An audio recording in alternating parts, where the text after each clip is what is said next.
तो जी 1 बज लिया है और कृष्णा के आने का हो गया टाइम और मम्मी की कॉल आ रही थी। और सच में आज ना मम्मी के साथ बात करते हुए बहुत मन सा दुख रहा, क्योंकि कल को है करवा चौथ और हर साल मम्मी इस दिन मतलब बहुत खुश हुए थी।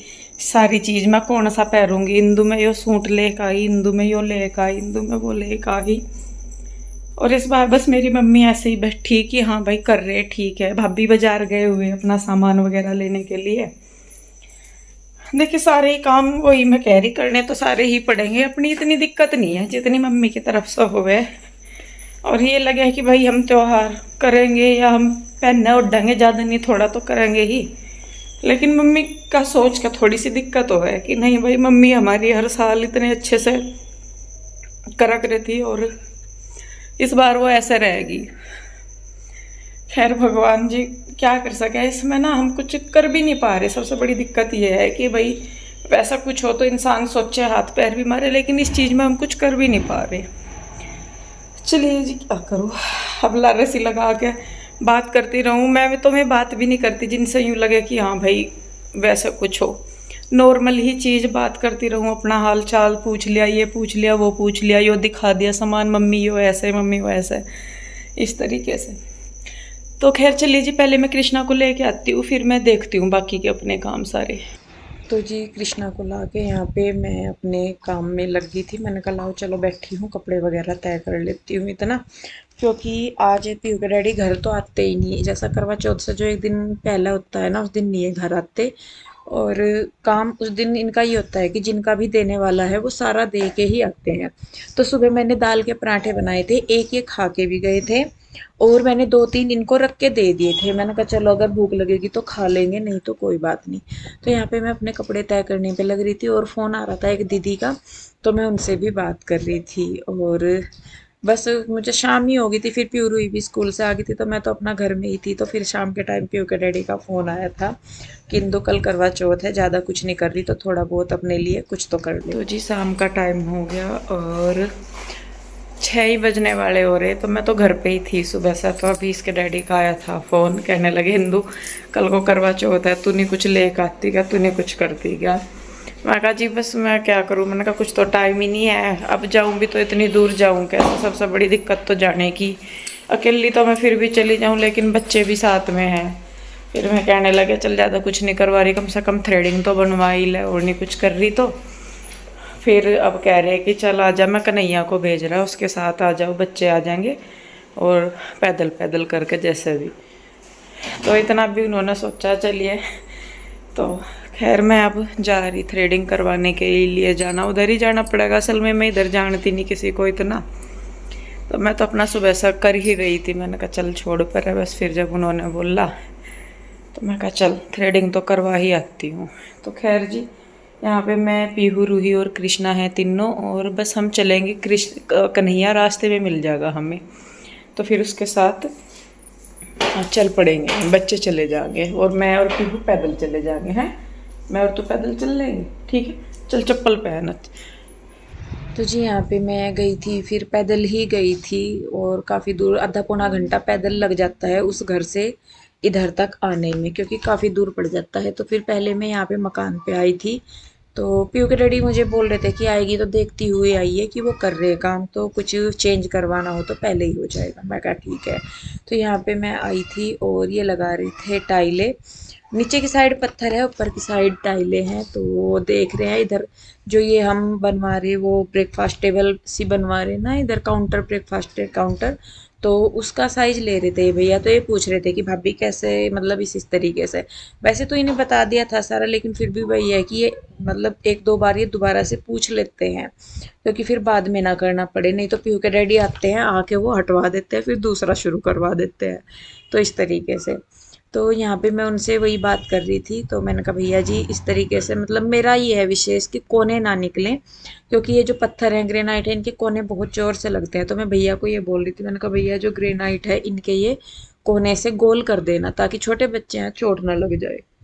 तो खैर देखिए जी यहाँ पे मैं कर रही थी, फिर आ गई थी मैं इधर थ्रेडिंग वगैरह करवा। तो जी थ्रेडिंग करवा के मैं आ गई थी फिर इधर, और आशु के गुड्डू ने और पीहू ने मेहंदी लगा दी थी। और एक मैं अपने हाथों पे बस ये गोल से ही बनवा रही थी, क्योंकि मैं बस ये था कि शगुन सा करना अपना, तो यही मैं करवा लेती हूँ। बातचीत भी कर रहे हैं, मैं और आशु बातचीत भी कर रहे हैं सारी चीज़ों के। तो बस और तो कुछ नहीं अपने से हो पाया, कपड़े वगैरह कुछ नहीं करवा रहे, सब कुछ ना श्रृंगार हमने इस बार मतलब सिर्फ पूजने का ही लिया है सामान, हमने कोई और चीज़ ऐसे खरीदी नहीं ना था। जो भी हम लोग कर रहे हैं सिर्फ वो है कि भाई ये त्योहार है और ज़्यादा नहीं, कुछ थोड़ा थोड़ा सारी चीज़ें करनी ज़रूरी हैं शगुन के हिसाब से भी। तो इसी वजह से मैंने कहा चलो थोड़ी लगा लेते हैं। देखिए दुख तो अंदर का जो है वो है अंदर, वो किसी को दिखा नहीं सकते, काम भी सारे जरूरी है करने, और दिखाने के फायदा भी नहीं है, क्योंकि चाहे हम रो भी ले चाहे हम हंस भी ले, जिनको जो कहना है वो तो कहेंगे ही कहेंगे, क्योंकि वो अपना उन्हें जो कहना है वो कहना ही है। उन्हें फिर इस चीज़ से नहीं फर्क पड़ता कि कोई दुखी है या सुखी है। तो हमने भी यही सोच लिया है कि हम अपना काम करेंगे, जिसको जो बोलना बोलने दो, नहीं बोलना ना बोले। तो जो हमारे यहाँ पे है जैसे है उसी हिसाब से हम लोग करेंगे। तो यहाँ पे देखिए बस मैंने एक हाथ पे तो मैं जहाँ थ्रेडिंग करवाने गई थी तो सीधे हाथ पे तो मेरे से लगती नहीं अपने आप, तो मैं उसी हाथ पे वहां से ही करवा के आ गई थी वो गोले से। और दूसरे हाथ पे पहले मैं पीयू से लगवा रही थी, लेकिन पीयू बहुत धीरे धीरे मेहंदी लगाती है, तो मैंने कहा बेटे ला मुझे दे, मैं जल्दी जल्दी कर लूंगी अपने आप से। तो फिर मैंने अपने आप ही दूसरे हाथ पे भी मेहंदी लगाई, और ये लीजिए करवा चौथ की मेहंदी भी मेरी लग गई है। तो जी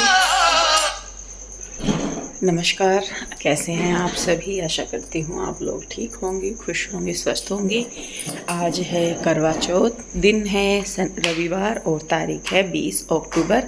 और आप सभी को करवा चौथ की बहुत बहुत शुभकामनाएं, और भगवान करे सभी औरतें इस त्यौहार को बहुत अच्छे से मनाएं और हर साल अपने पति के साथ मनाएं। तो खैर सुबह का टाइम हो गया है, मैं नहा धो ली हूँ, और मैंने जो मेरी पूजा वगैरह है वो भी मैंने कर ली है। अभी मैं कर रही हूँ कृष्णा के लिए दूध, साफ़ सफाई वगैरह भी जो मेरी थी वो मैंने कर ली, अपने लड्डू गोपाल को भी नहला धुला दिया। और ये मेरी मेहंदी है, यही लगाई थी बस मैंने दोनों हाथों पे, ठीक चढ़ गई। बाकी तो ये है कि अपने आप ही चढ़ती रहती है, अपने आप ही उतरती रहती है। अच्छा, और ये है मेरे दोनों लड्डू गोपाल जो कि बैठ गए हैं तैयार होके। कैसे लग रहे हैं मेरे लड्डू पेड़े, मुझे कमेंट करके ज़रूर बताइएगा। और ये कुछ थोड़े गुस्से से में है, क्योंकि आज मैंने इनकी पगड़ी कुछ ज़्यादा ही सही सी करके लगा दी, तो इन पर वो गिर नहीं रही आंखों पे, नहीं तो लगा के हटूनी थी। बस जितनी भी बार आकर देखा आंखों पर गिराए बैठे रहते, तो आज इन्हें थोड़ा सा कह दिया, तो इसीलिए देखो आज नहीं, बिल्कुल नहीं हिल रहे आज तो जो कि तू जहाँ जो चीज़ लगा दी, जो चीज़ पहना दी, सारी जो की तू है। ये नहीं करते, इनको तो जैसे मैं मतलब बिठा देती हूँ ना, जैसे भी तैयार करके वैसे ही बैठे रहते हैं, ये नहीं करते परेशान, वो बहुत परेशान होते हैं। तो खैर चलिए जी, और यहाँ पे मैंने सफाई कर दी थी, बेडशीट चेंज कर दी, इस वाले रूम की ही करी मैंने बेडशीट चेंज, बाहर के सोफ़े वगैरह ठीक कर दिए, और इधर भी यहाँ पे इसमें तो बेड पे रहती ही हैं ये वाली चीज़ें। तो खैर अभी ना मुझे कृष्णा को दूध दे के फिर मुझे वो सामान तैयार करना जो मुझे सुनीता को देना, क्योंकि सुनीता आएगी अब जा अपना काम करने के लिए, तो उसको दे के और फिर वो लगाना है अपना सामान। फिर बाद में देखूंगी कि मुझे भी क्या पहनना ओढ़ना, मैंने तो अब तक ये भी नहीं देखा कि मुझे पहनना भी क्या है। तो मैं कहा चलो कोई नहीं, हो जाएगा, जो सूट रखे उन्हीं में से ही पहन लूँगी मैं। तो जी चलिए आप सभी को एक बार फिर से करवा चौथ की बहुत बहुत शुभकामनाएं, और थोड़ी देर में मिलती हूँ मैं आपसे। तो जी देखिए बस यहाँ पे मैंने अपने बाल वगैरह से सुलझा लिए थे, और बाल धोए थे, क्योंकि व्रत वाले दिन धोते हैं, तो मैंने भी अपने बाल धोए थे। सुनीता आ गई थी, सुनीता के साथ एक और आती है, कभी आती है वो कभी नहीं आती है, तो वो भी आ रही थी, तो दोनों वो लग रही थी अपने काम पे। तो मैंने सोचा, मैंने कहा चलो जो सुनीता को मुझे देना है वो मैं अपना कर देती हूँ। और मैं हर साल सुनीता को देती हूँ, जब से सुनीता मेरे पास आने लगी है तब से, जब से मैं वीडियो बनाती हूँ तब से, तो आप लोग भी देख रहे हैं, लेकिन उससे पहले भी मैं देखती थी। और सुनीता मेरे साथ तब से है जब से मेरा कृष्णा हुआ था। मेरा कृष्णा मेरी गोद में था, जब छोटा सा ही था 2-3 महीने का ही, जब सुनीता मेरे पास आने लगी थी। 2-3 का नहीं, 6 महीने से ऊपर का था। कोरोना के बाद कोरोना से पहले ही शायद, हाँ कोरोना से पहले ही सुनीता आने लगी थी। कोरोना के टाइम पे तो देखिए फिर था ही नहीं। तो मैं तब से उसे देती हूँ सारा, मतलब जितना अपने से होता है मैं देती हूँ। और कहते हैं कि इस दिन सुहाग का सामान देना चाहिए किसी को, बहुत अच्छा होता है, शुभ माना जाता है। तो यहाँ पे मैं सुनीता का भी उसके पति का भी पूरा जोड़ा देती हूँ, जिसमें नेक, बनियान, रुमाल, जुराब होती है। और सुनीता का भी जोड़ा मैं श्रृंगार के साथ सामान के साथ देती हूँ। पहले तो मैंने एक दो बार इसको फिर वो भी दी थी, जो होती है ना थाली होती है जो व्रत वाली। लेकिन पिछले साल भी नहीं मैंने दी और इस साल भी नहीं मैंने दी। तो इस वजह से तो बस ये सामान था, तो मैं इसको सेट करके रख दी थी, धागा वगैरह बांध रही थी। मैंने कहा मैं उसको दे दूंगी। और देखिए कुछ इस तरीके से मैंने ये जो सामान है, बाकी श्रृंगार का सामान जितना भी था वो मैंने अंदर रख दिया है इसमें लिफाफे में ही।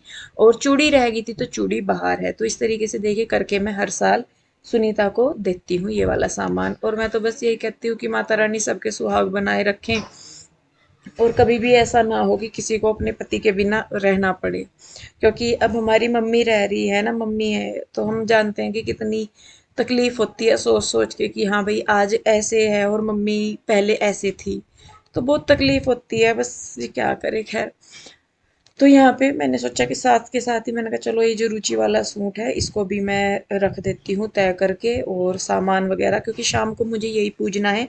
करवा चौथ वाले दिन जो है मैं रुचि का सूट पूजती हूँ, और होली अष्टमी वाले दिन मैं आशु का पूजती हूँ। तो जैसे मम्मी ने बता रखा मैं तो वैसे ही करती हूँ। मैं अपनी तरफ से इन चीज़ों में, अपनी तरफ से मैं कुछ भी ऐड नहीं करती, ना मैं कुछ घटाती। बाकी तो चीज़ें ऐसी होती है कई तो कि चलिए उनमें कुछ जोड़ लिया कुछ घटा दिया, लेकिन ये जो पूजने का सामान है या किसको पूज के देना किसको नहीं देना, ये इनमें नहीं मैं अपनी तरफ से कुछ भी जोड़ती घटाती। जैसे मम्मी ने बोल दिया, सास ने बोल रखा, जैसे वैसे ही मैं करती आ रही अपना। कृष्णा के पहले तो मैं व्रत रखती ही नहीं थी होली अष्टमी का, लेकिन जब कृष्णा हुआ तो फिर मम्मी ने ही बोल दिया था कि आशु को दे दिया कर तू। और मेरे पास तो सुमन का भी आ जाता है, क्योंकि सुमन होई का भी और करवे का भी मम्मी को ही देती है। तो मम्मी ये कह देती है कि तेरे पास नहीं आता एक भी बायना, तो तू अपना बायना जो है वो आशु को दे दिया कर। और आशु भी रखती है व्रत तभी से ही कि वो वाला बायना आशु तुझे दे देगी, तो एक बायना तेरे पास आ जाया करेगा। तो इस वजह से आशु मुझे देती है, नहीं तो आशु का भी जो है वो भी मम्मी पे ही जाता है, सुमन का भी मम्मी पे ही जाता है, दोनों तीनों। तो इस वजह से तो कुछ इस तरीके का हमारा, वही देखिए जी, परिवार में जिस तरीके से चलता है काम उसी तरीके से चलाना पड़ता है। और रही सुमन की बात कि सुमन को नहीं देती, तो मुझे देखिए जैसे मम्मी ने बताया हुआ है मैं वैसे ही करती हूँ। हाँ ये जरूर है कि जब भी मैं कभी जाती हूँ, चाहे मैं पहले बाद में कैसे भी जाऊँ, तो मैं कुछ ना कुछ लेके जरूर जाती हूँ वहां पे, सुमन के लिए भी रुचि के लिए भी। और ऐसा नहीं है कि मैं नहीं देती कुछ भी। तो ये बात है। बाकी मैं अपनी तरफ से तो देखिए मैं हर एक के लिए जितना मेरे से बन पड़ता है, जिस तरीके से बन पड़ता है मैं कोशिश करती हूँ। बाकी तो ऊपर वाले को पता है क्या सही है क्या गलत है। तो जी देखिए यहाँ पे उसके बाद सुनीता ने मेरे बना दिए थे बाल। अब वो भी कह रही थी कि दीदी, कल इस मतलब एक दिन एक दो दिन पहले भी हमारी तो बातचीत होती रहती है, वो पूछती रहती है कि दीदी क्या करोगे कैसे करोगे। मैंने कहा भाई कुछ नहीं करना, कि दीदी बाल तो बंधवा ही लियो, एक दिन पहले ही हो जाती है वो शुरू की, दीदी बाल तो बंधवा ही लियो, ऐसे करवा लियो वैसे करवा लियो। मैंने कहा चल ठीक है भाई। तो यहाँ पे उसने फिर मेरे बाल ये बांध दिए थे, और वही मैंने जो फ्रंट वाली चोटी सी बनाती है वही मैंने बनवा ली थी, नहीं तो मेरा ये था कि मैं सिंपल ही रखूंगी। तो उसके बाद यहाँ पे ये है जोड़ा जो मैं सुनीता को दे रही हूँ, और भगवान करे ये भी अपने घर गृहस्थी में सुखी रहे खुश रहे। और ये बल्कि मुझे अभी भी कहते कि दीदी आपने नए कपड़े क्यों नहीं बनवाए, आप ले लेते आप कर लेते। मैंने कहा नहीं देख मेरे पास रखे हैं सूट बहुत सारे, मुझे तो लेने की भी जरूरत नहीं थी, क्योंकि अभी जब मैं घर से आई तो काफी सारे सूट लेके आई थी, तो वो मैं इसको दिखा रही थी। मैंने कहा देख। फिर ये कह रही थी कि दीदी कोई बात नहीं, और होली अष्टमी के लिए बनवा लेना आप। तो जी खैर फिर उसके बाद ये चली गई थी, और मैं अपने काम देखूंगी आगे के। तो जी सुनीता चली गई है और मेरे गई है वो बाल बना के। बस ये हो गया मेरा तैयार होना, और अभी टाइम 10:15 ही हुए, तो अभी तो मैं तैयार नहीं हो रही, अभी थोड़ा सा टाइम लगेगा मुझे। तो मैं सोच रही तब तक कुछ और काम कर लूँ, क्या करना क्या नहीं देखती हूँ। और पीयू के डैडी तो अभी दुकान पे ही हैं, पता नहीं कब तक आएंगे कब तक नहीं। फिर जैसे जैसे भी होगा आगे फिर वो मैं आपको दिखाऊंगी। एक ही वीडियो में दिखाती हूँ तो फिर बहुत लंबा वीडियो हो जाता है, फिर मुझे ही खुद ऐसा लगे कि अच्छा नहीं लगेगा। तो इसीलिए बस फिर इस वीडियो में बस मैं इतना ही दिखा पाऊँगी। और मेहंदी का रंग मेरी बार चढ़ रहा। ये वाली जो मेहंदी है इनका यही है कि पहले तो ये हल्की होती हैं, फिर धीरे धीरे इनका पूरे दिन में चढ़ना शुरू हो जाता है और 2 दिन बाद ये खालसी उतरनी शुरू हो जाती है। तो ये है, और अच्छे लगती है इस तरीके की मेहंदी ना। तो जी चलिए, खैर आप सभी को एक बार फिर से करवा चौथ की बहुत बहुत शुभकामनाएं। जल्दी ही मिलूँगी आपसे इसके अगले पार्ट में, तब तक के लिए राधे राधे, बाय बाय।